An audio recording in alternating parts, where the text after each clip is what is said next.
Hey, g'day guys, this is AussieStig. This time we're headed stateside to check out the RealGT two-person full-motion cockpit simulator, and this is Proto 1, or Proof of Concept, as constructed by Wil Tosado. And naturally we're going to be driving the RealGT in several different types of car to see how it holds up. So let's check out the concept drawings for the future production model of the RealGT. We see that it's going to have a more generic supercar shape with a matching supercar interior, and the whole construction will be wrapped by a 220-degree projection screen using two 4K projectors to give you a life-size image. The cockpit will also be fitted with built-in surround sound. It'll have an onboard computer. You'll be able to operate all the functions of the cockpit and the system itself from the central touchscreen on the dash. Wil chose to base the Proto 1 on a Porsche cockpit, so we're looking at GT3 interior trim and basic cockpit shape. The RealGT Proto 1 also uses D-Box motion actuators to give you a super immersive, completely realistic feel, and driving around Road Atlanta, for instance, and going up and down the hills, you really do feel like you're in the real thing. The production model will have the Gen 3 D-Box actuators fitted to it. Wil's done a great job on the RealGT. He's put a lot of effort into making it as realistic as possible. The driver's seat has a G-seat function. There are actuated paddles inside the seat that press into your body to give you that feeling of G-forces. The passenger seat is a full racing seat as well. It even uses a windscreen with a windscreen wiper on it to give you that depth of field. Obviously the cockpit will be fitted with the highest possible spec sim racing peripherals. So let's thump around Road Atlanta in the Porsche 911 Turbo with the H-pattern shifter. Fantastic feeling. You can see the two of us on board here getting bounced around, especially going through the gears and then riding over the curbs. The car really feels like it's hopping up on two wheels. It's just so much fun to drive. It's just unbelievably quick, and with all the different types of cars you can select these days in sim racing, it's just mind-boggling what type of car you'll be in. Sure, in this prototype we have a Porsche interior, but once you're driving it, you've selected a Pagani Zonda, for instance, or one of the GT3 Lambos. You really don't feel like you're in a Porsche anymore. You just feel like you're in a really fast car. You haven't got time to really look at the dashboard or check out your immediate surroundings. You're more focused on the road than you are in a TV monitor equipped simulator. This even outperforms VR. I'm a big proponent of VR, and I still believe in VR, but the setup as it is here, the RealGT just puts VR into real life. There's no distractions whatsoever. When you're sitting in a cockpit, you look around and all you see is the track around you. Wil's fitted the GT with no less than 7 butt kickers and the D-Box system itself, so there's an extreme amount of tactile feel coming through the chassis, and the way he's placed the butt kickers within the chassis itself, it mimics all the things that you would feel on the road, like braking, transmission, tyre scrubbing, ABS, you name it. You can feel it with the extra tactile of the 7 butt kickers. And the 1:1 scale image is so important with this type of simulator. You don't want to have the feeling that everything's out of proportion, and this is absolutely spot on. The way it's projected onto the 220-degree screen, there's no feeling of not having solid objects around you or in front of you. It just feels so real. The crazy sense of speed that you get sitting in the Pagani Zonda, for instance, barreling down the Nordschleife, you really feel like you're doing 300 kilometers an hour. Turning into the sweeping left-hander is as scary as it looks, especially at that speed.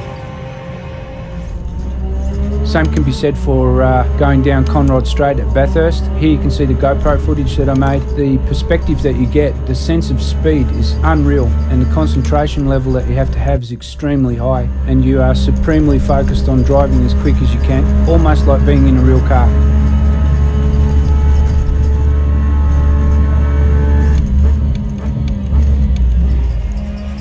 And then onto the long straight on Le Mans, extremely bumpy all the way down to the first chicane. Again, the sense of speed that you're doing 280 k's an hour, it just feels like you're doing 280 k's. The cockpit reacts exactly how a real car would. Super immersive.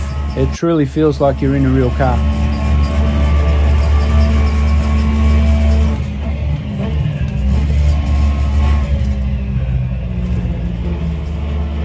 Here we are in an AI race at Bathurst. I'm driving the Porsche 911 RSR, and we're going to send it up the mountain and pass a few cars here.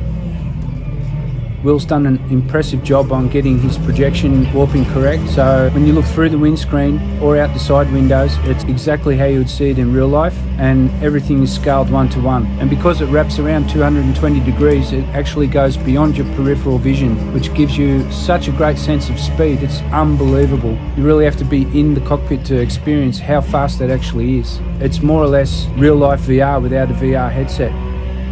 Wil tells me the production version of the RealGT will also have X-Tol VR and AR, so you'll be able to see everything and have the AR track your hands in the game. Wil plans to offer the RealGT for sale. Obviously the cockpit will be fitted with the highest possible spec sim racing peripherals, so you'll be looking at a high spec DD wheel and probably hydraulic pedals and a high spec H-pattern shifter. The wheels naturally are fitted with pedal controls if you want to use it as a modern day GT car. The way Wil's set up the D-Box system, it's more or less a square, which is what D-Box recommends, and you get a ultra realistic feel through the chassis, through the cockpit, especially when you're driving on a very bumpy track like the Nordschleife or the long straights on Le Mans are extremely bumpy. Driving the RealGT around Bathurst amongst the cars in the AI race, you don't want to get too close. If you really have that feeling that you're going to hit them, it's going to hurt. And yeah, passing them down the straight, going a little bit on the grass, it's all a little bit dodgy. It really does trick your brain into thinking that you're sitting in a real car.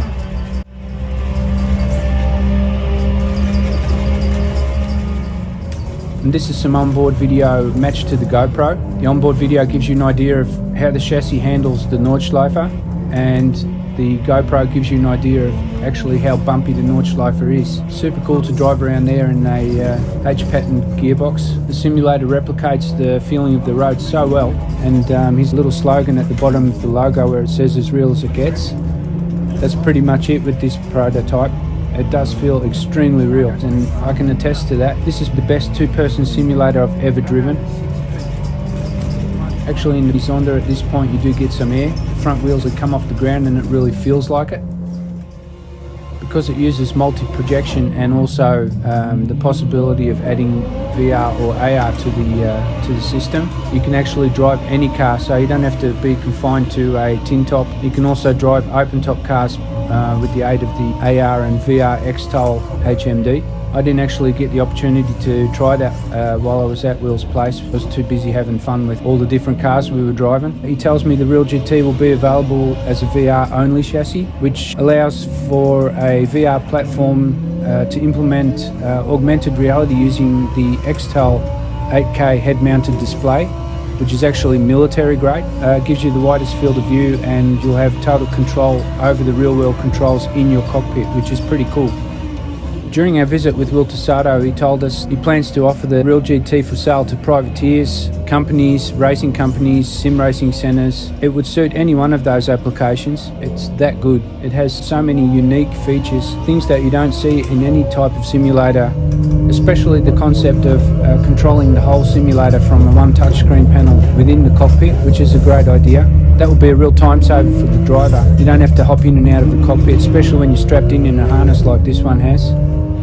At the end of this video there's a full bonus lap of the Nordschleife and the Pagani. I did it in 6 minutes 50 seconds, not super fast for me, but I was trying not to stuff it into the wall, and yeah, I still got a little bit ragged towards the end, but all in all it was a really quick lap, and I was literally sweating after that. It was that much concentration.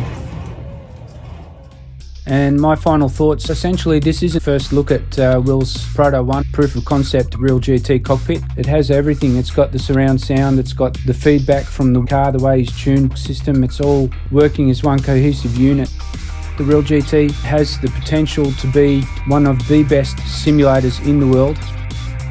The cockpit reacts exactly how a real car would. Super immersive. The whole thing rides on D-Box motion actuators. The production model will have the Gen 3 fitted to it.